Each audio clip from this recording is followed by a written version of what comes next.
Hello, everyone. Welcome back. We are going to be taking a break from the Genesis stories today, the characters. Instead, we're going to go over an overarching idea in the Bible, and that is spiritual warfare. I personally, spiritual warfare is horrible. I hate that it happens, but at the same time, it's one of my favorite aspects of the Bible. And a big reason for that is because it highlights the immaterial. It emphasizes principles. It emphasizes spiritual polarity. I think my favorite thing that Jesus ever said to pinpoint what spiritual warfare is, and he's not even discussing it outrightly, he's using a metaphor, is the good tree and the bad tree and how they bear fruit and how you will know someone by their fruits. And he makes it a big point that you're either one or the other, or you're traveling in the direction of one or the other. And this is a very helpful illustration to tell where someone is either headed or where someone is rooted. I have some notes here laid out very particularly. First, we're going to go over what are the goals of the devil? Because after all, this is why spiritual warfare exists in the first place. God has goals for humanity, and the devil has goals for humanity. So, let's get right into it. The goals of the devil, according to the Bible, are ultimately rooted in prideful opposition to God and the destruction of humanity, which is the masterpiece of God's creation. So if we remember from the history of the devil, he was one of God's most beautiful angels, very high-ranking in the heavens, one of God's right-hand angels. And then, I guess because of all of his beauty and because of his rank, he thought he could outdo God. He thought he could be above God. He thought that he should be worshipped instead of God. And then he was banished from the heavens to earth because of this. And now he has a vendetta against God. He has an opposition against God. And he wants to get as many people as he possibly can in this feud. These goals can be summarized by three primary biblical objectives. 1. Oppose God and usurp his authority. The fundamental goal of the devil is to reverse his initial rebellion and place himself in a position of divine authority, thereby denying God the glory he is due, to be like the Most High, which is one of the things that the devil actually said. I will be like the Most High. These are a part of his prideful statements, his I ams and I wills that are trying to go above God. The initial sin of the fallen angel, often referred to as Lucifer or Satan, was driven by an attempt to usurp God's throne out of pride, famously encapsulated by the 5 I wills in Isaiah 14, verse 13 through 14, like I will ascend to heaven and I will be like the Most High. He also wants to receive worship. He is referred to as the God of this world. 2 Corinthians chapter 4, verse 4. The devil seeks to redirect the worship and allegiance that belong to God toward himself. This is evident in the temptation of Christ in the wilderness, where Satan offered Jesus all the kingdoms of the world in exchange for worship. So the devil confronts Jesus in the 40 days of fasting and attempts to appeal to him through material and worldly possessions. Since Jesus had these divine powers and God was right in his ear, of course the devil was right in his other ear, trying to convince Jesus of essentially ruling the world with the powers that he had. To challenge God's justice and character, in the book of Job, the devil acts as the accuser. Satan means adversary or accuser in Hebrew, suggesting that God's people only serve him for material benefits. His goal is to prove that human loyalty is conditional, thereby invalidating God's character and plan of redemption. And if we remember about the story of Job, the tragic story of Job, God and the devil are in discussion about Job. God sees Job in good lighting and blesses him because of this, and because of his righteousness and his obedience to God. And then the devil is speaking to God, saying, well, the only reason Job is obedient, the only reason Job even has this faith to begin with is because his life is so fortunate, because he has a great life, because he has health, because he has all of these easy-going reasons to give you his obedience and faith. So God says, okay, let's test that. I don't believe that. I don't think that's the case. So the devil And the devil acts in this way in the material world. The devil challenges people in their minds and uses vessels or demons to convince people that their faith and obedience is a joke. They turn it into a mockery. They tell you that your faith and obedience isn't genuine and not real, and this is a sideways attempt to coerce these people into the other side, which is exactly what he was doing with Job, but Job passed the test, keeping his obedience and faith for God throughout all the trials, including losing all of his children, 2, steal, kill, and destroy humanity. This is another goal of the devil. The devil's destructive aim is targeted directly at humanity because of God's love for us. Jesus summarizes the devil's mission against people in John 10:10. The thief comes only to steal and kill and destroy. To destroy faith, the most critical tactic against believers is the attempt to destroy their faith, like we said previously. Luke 22:31. If the devil can inject doubt, discouragement, and temptation that leads to disobedience, he immobilizes the believer and frustrates God's work in their life. To lead the lost to damnation. The devil seeks to keep non-believers blinded to the truth of the gospel, 2 Corinthians 4:4, ensuring they remain unsaved and ultimately share his eternal fate.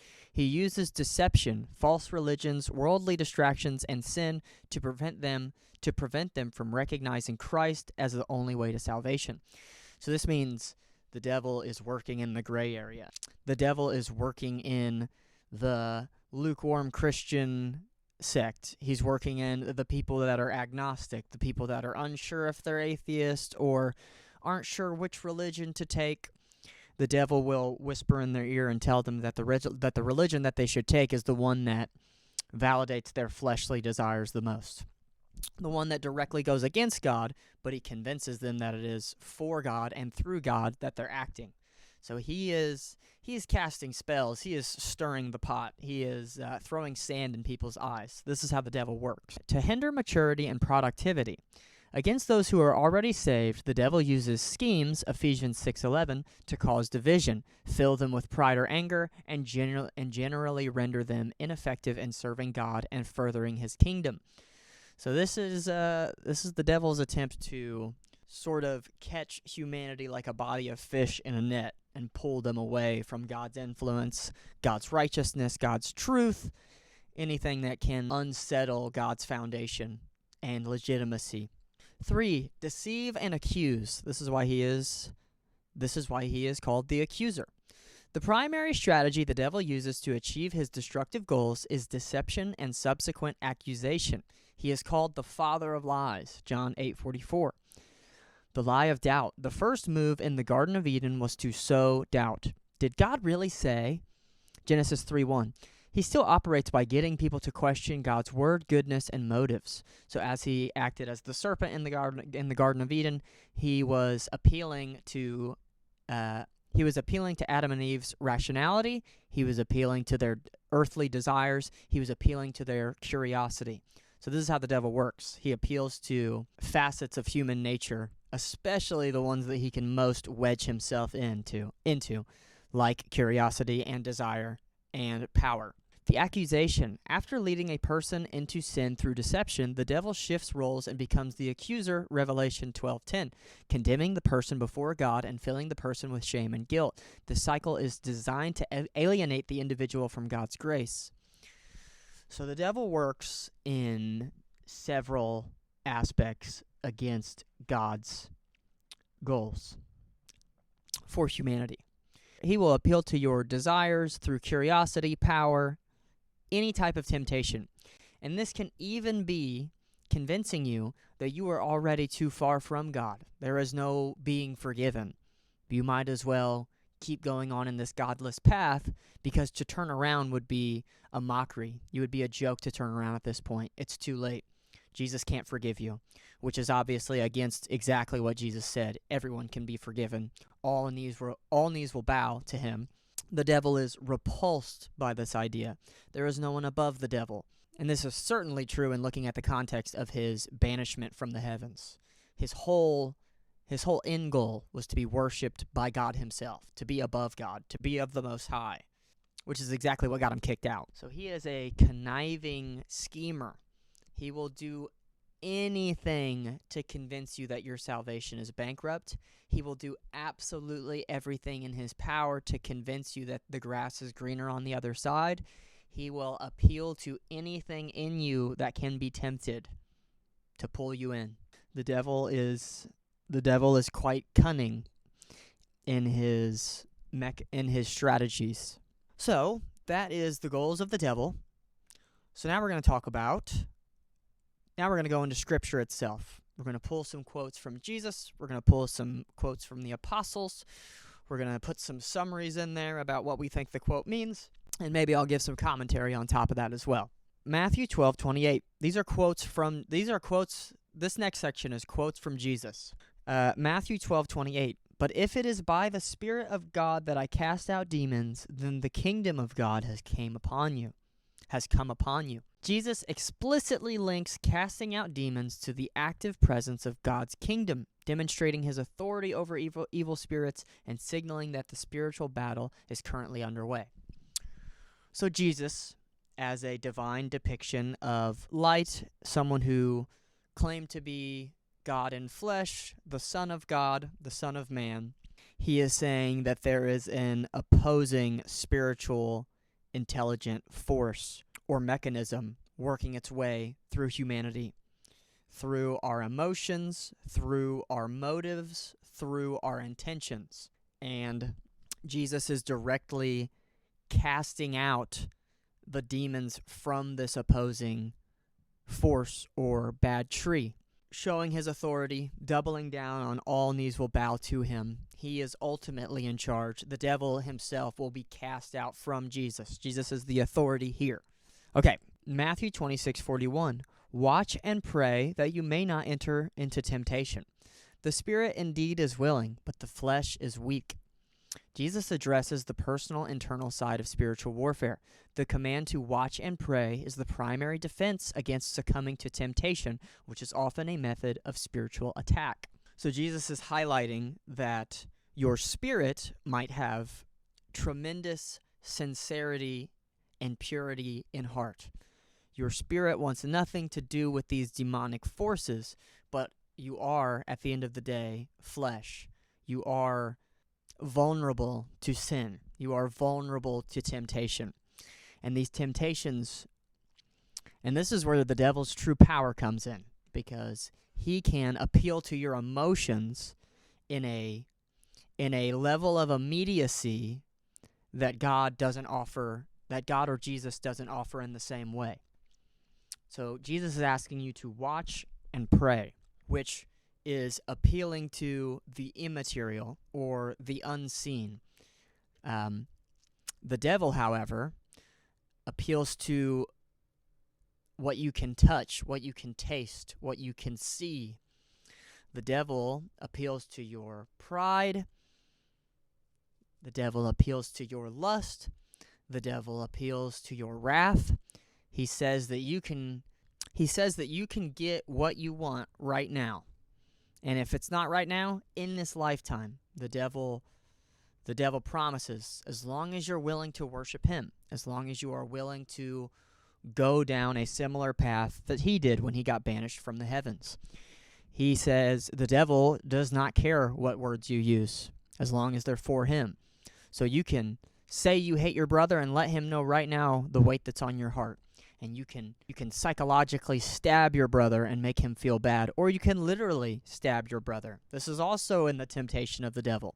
The devil appeals to your desires right now here in the flesh, which makes him, directly in your ear in a way. He is right here. That's not to say God and Jesus aren't, but they don't appeal to the materialism in you and around you as much. And this comes with the 7 deadly sins, like gluttony and sloth. The devil tells you to stay in bed all day. The devil tells you the world should feel bad for you. The devil tells you that you should hate everyone around you and disassociate from them. The devil tells you that you should only care about the people that care about you. You should only do things for people that do things for you. And even if you can get away with it, If you can get away with it, if you can convince people to do things for you and you don't have to do squat for them, that's fine as well. Actually, that's the goal. The goal is for everyone to bend over backwards for you and for you to lay in bed and do whatever you want. Or achieve the most material resources that you can, get the biggest house, get the most amount of food and resources, and then hold them all in for yourself. So the devil appeals to your humanity because he is of the earth. He appeals to your earthly desires, hatred. He appeals to all of these things in a very direct, concrete way that God doesn't appeal to in the same ways. Next, Matthew 12:43 through 45. This is a long one. When the unclean spirit is gone out of a man, he walketh through dry places, seeking rest, and findeth none.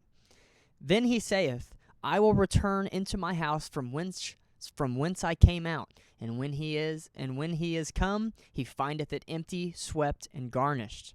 Then goeth he, and taketh with himself 7 other spirits more wicked than himself, and they enter in and dwell there. And the last state of that man is worse than the first. Even so shall it be also unto this wicked generation. Jesus provides a key teaching on the nature of demons, explaining that deliverance must be followed by spiritual commitment, filling the house to prevent a spirit from returning with greater force. Let's say you have allowed evil spirits into yourself. A sinful nature has corrupted you for maybe an era or a particular part of your life. Let's say you cast them out and you stop acting in that sinful way. Jesus here, it sounds like he is saying, unless you turn completely away from these evil spirits, there is no gray area, because if you remain in the gray area, this spirit will walk out into the dry deserts, seeking water, seeking desperately for more and more and more, just like the devil did. The worldly, fleshly desires never end. They want more and more and more and more. They want their cake and to eat it and to have another one lined up, ready to eat again. So if you stay in gray area, if you stay in this lukewarm area, which is leaving your house empty, you are allowing this demon, this restless, petty, desperate demon to come back. See, the house is still available to enter because you have not filled it with light. You have not allowed the good to enter the house. You have simply left it empty. It will come back. Even worse, it will re-enter your house and inhabit you once more. But this time, goeth he and taketh with himself 7 other spirits more wicked than himself, and they enter in and dwell there. So unless you fill your house with light, and you repel these wicked, restless creatures searching for water or sustenance, they will re-enter in a worse way, a more visceral, perverse, gnawing way. Once again, this emphasizes the importance of a good tree or a bad tree. Jesus doesn't say that there's a middle tree. He doesn't say there's an all right tree. Jesus says you will know them by their fruits, and it's either good fruits or it is bad fruits. A good tree cannot bear bad fruit. A bad tree cannot bear good fruit. So you need to become a good tree and bear good fruit to keep these demons away. And choosing indifference here, or partiality, is a threat because they will ransack you. These demons will come with a posse. They will bust right in, and they will take over. And you will be even more riddled with thorns and thistles than before. All right, John 8:44. You are of your father, the devil, and your will is to do your father's desires. He was a murderer from the beginning and does not stand in the truth because there is no truth in him. Jesus clearly identifies the devil as the ultimate source of evil and lies, establishing the primary adversary in all spiritual conflicts. So notice here that he refers to the devil as a different father. So now there are 2 fathers. Jesus, his father, not through his will, but his father's, our Father in heaven.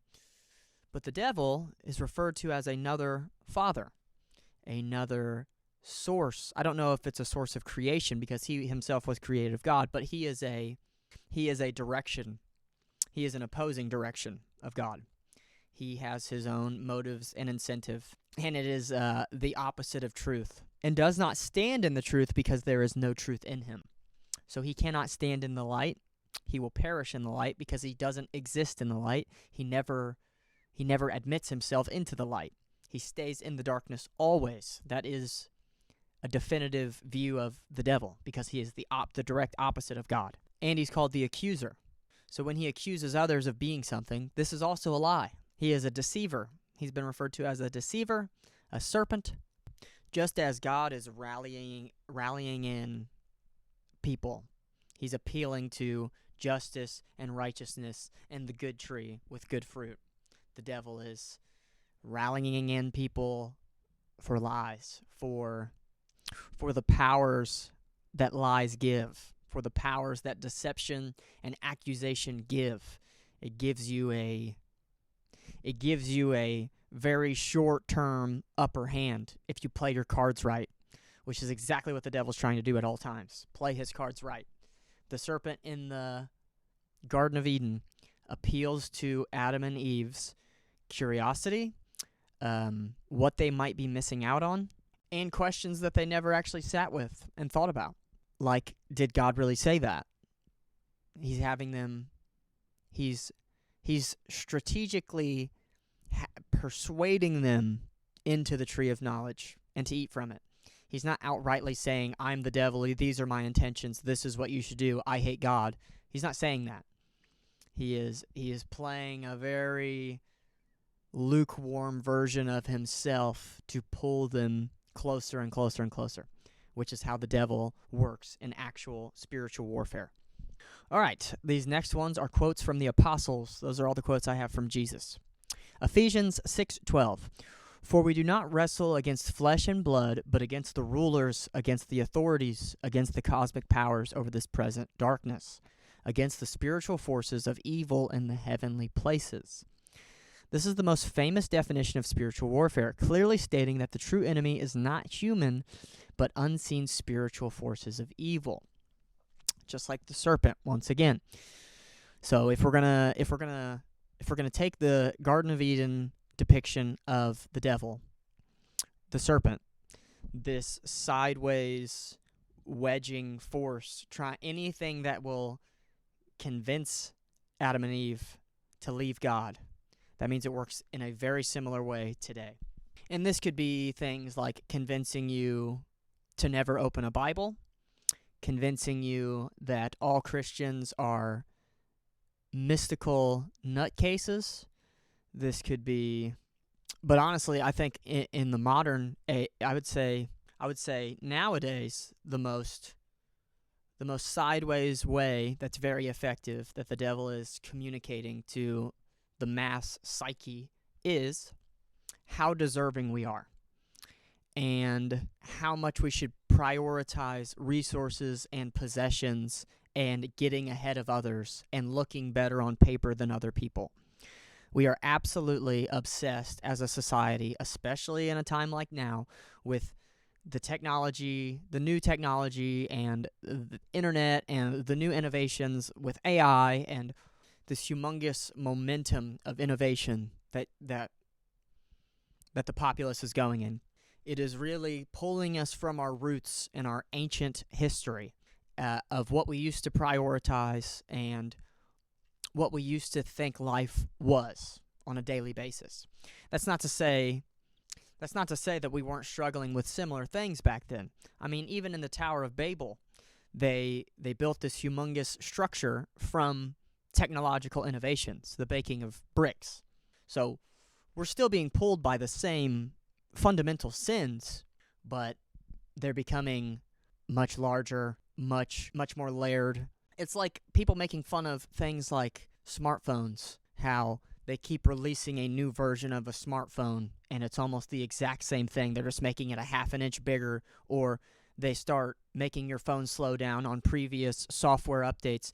It's getting very scary how much technology can embed itself in the daily human, in our daily routines and what we prioritize. It pays attention to what we say. Everything that we have has a mic on it. So it puts specific ads in your face. It puts specific videos in your algorithm.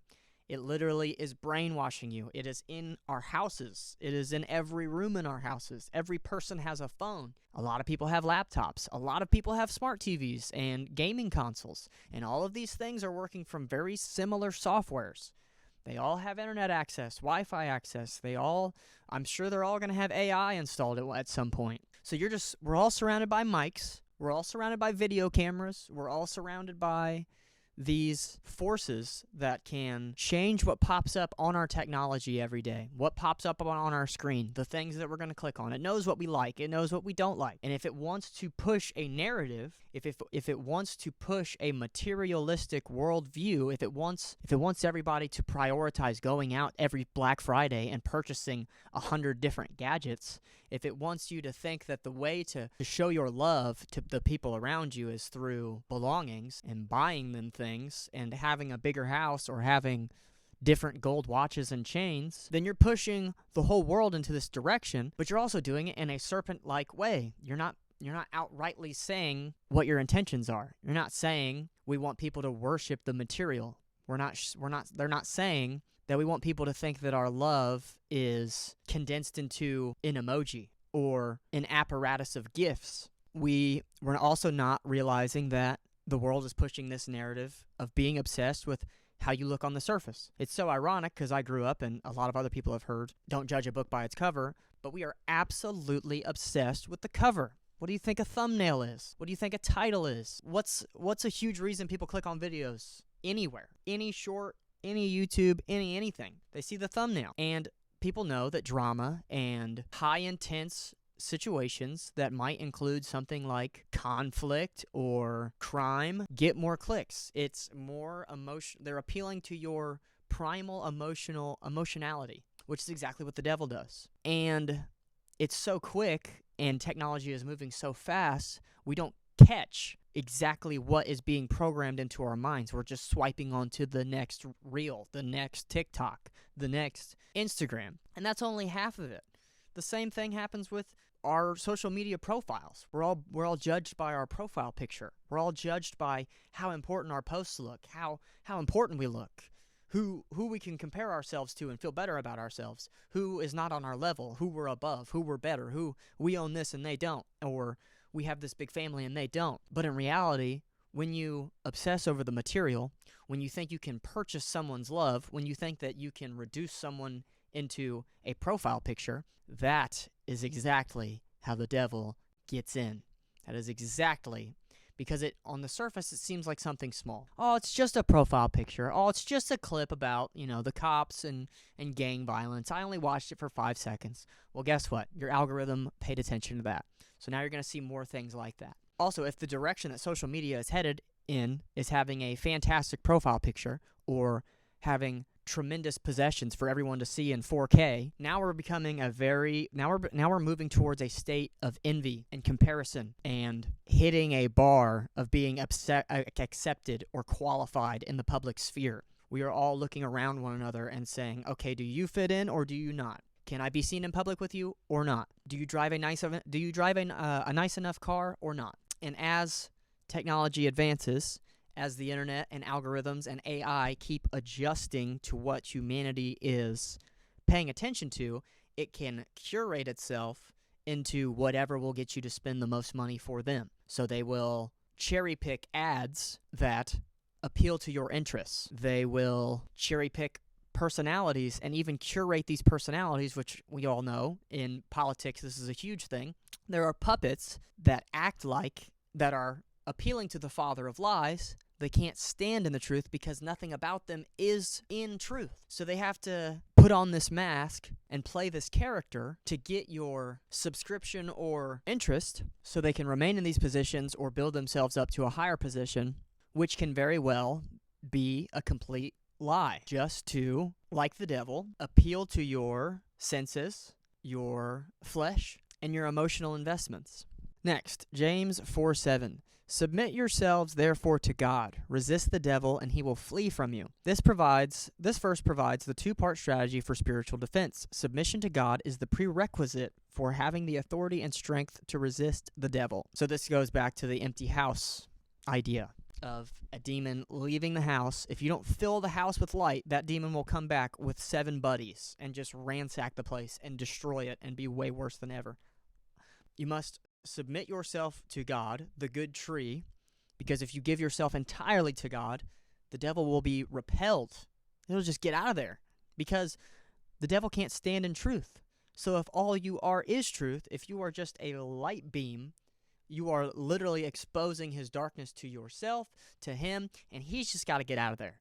Because once you see that it's just a scheme, what can he do? If you see right through him, if a politician came out the gate and you could just tell he was wearing a mask, you could just tell he was a liar, and the whole crowd knew he was a liar, everyone would leave, or he would recognize that you saw this, and he would leave himself. Probably never show his face again. Because once you realize that you're living lies, you morph into something that you can never recover from. People see you as a puppet or facade, and therefore can't stir up any trust for him or her. So they just got to get out of there and go look for somebody else to try to they have to go find some other victims to buy their lies, fall for their masks. Next, 1 Peter 5:8. Be sober-minded, be watchful. Your adversary, the devil, prowls around like a roaring lion, seeking someone to devour. This quote offers an urgent warning to be vigilant, because the enemy, the devil, is actively searching for opportunities to attack. I'm going to sound like a broken record, but once again, the empty house, the bad tree. There is no lukewarmness. There is no gray area. If the devil finds you and he sees you're in the gray area, he is going to perfectly play his cards and strategize himself against that fog in you. If there is any question or doubt of who you're going to follow or what you stand for or what you are against, he will, like the serpent, appeal to your curiosity, appeal to your power, and even appeal to your rationality. He will convince you that these things are good. He will say questioning God is good. He will say turning away from God is good because God limits you. He will say obedience to God is ridiculous. He will say anything that he has to say to get you out of that lukewarmness and into his side. And he will even do it. He is even content with you thinking you're being lukewarm, but in reality you are succumbing to the father of lies. That is his whole goal. He either wants you completely on board knowing that you're a liar and almost finding giddiness in it, or he wants you to be unaware of your wicked ways. He wants you to rationalize this darkness into thinking it's light or genuine searching rather than cheap conclusions. All right, and we have this last quote here, Ephesians 6:11. Put on the whole armor of God, that you may be able to stand against the schemes of the devil. Paul gives the practical command to be protected by divine resources, the armor of God, to successfully withstand the trickery and strategies or schemes of the devil. So I'm just going to give an overall summary because we're running in circles here. The Bible is trying to depict something humongous, and I never realized this. This is something that's starting to click into place for me more and more, but there is no middle way. There is no half lit. There is no half dark. You are either rooted in or slowly sending your roots into goodness, the good tree, and bearing good fruit, light, or the opposite, bad tree, darkness, father of lies. The Bible is trying to depict that there are two opposing, polarizing forces. God, the ultimate father of all creation, who is perfectly righteous, perfectly just, all-loving. He depicts light in its core essence. And then his creation, Lucifer, who was of the highest rank, one of the most, if not the most beautiful angel at the time, he let this get to his head. He said, okay, I'm God's creation, but I'm the best of God's creation, so maybe I'm better than God. So he tries to rise up above God. God banishes him to the earth, which, if you need a reminder, that's where we are. So the God of this realm, the God of the earthly realm, who is banished from the heavens, is Lucifer. He owns this realm, which is why for now, until Jesus returns again. But this is why he can strategize so well. This is why he can appeal to whatever aspect of you is most vulnerable or not fully thought out. This is why he appeals to your emotions, your intellectualism, your confusion. He comes to you in the seen material realm rather than the immaterial and unseen realm like God. Even though God sent Jesus down, God ultimately is of unseen and immaterial, and he seems to appeal to these aspects in humanity. So there you have it. That is spiritual warfare, probably one of my favorite topics to discuss in the Bible, even though it's one of, if not the most terrifying aspects in the Bible. Spiritual warfare is very real. If you stand up for complete truth and you are completely against all lies and you're conscientious in that, if you are constantly learning and trying to stand up for what is right, what is all loving, what is feeding the hungry and clothing the naked and healing the sick, you will find out very quickly what you're actually against and how real the battlefield is. So, thank you for watching.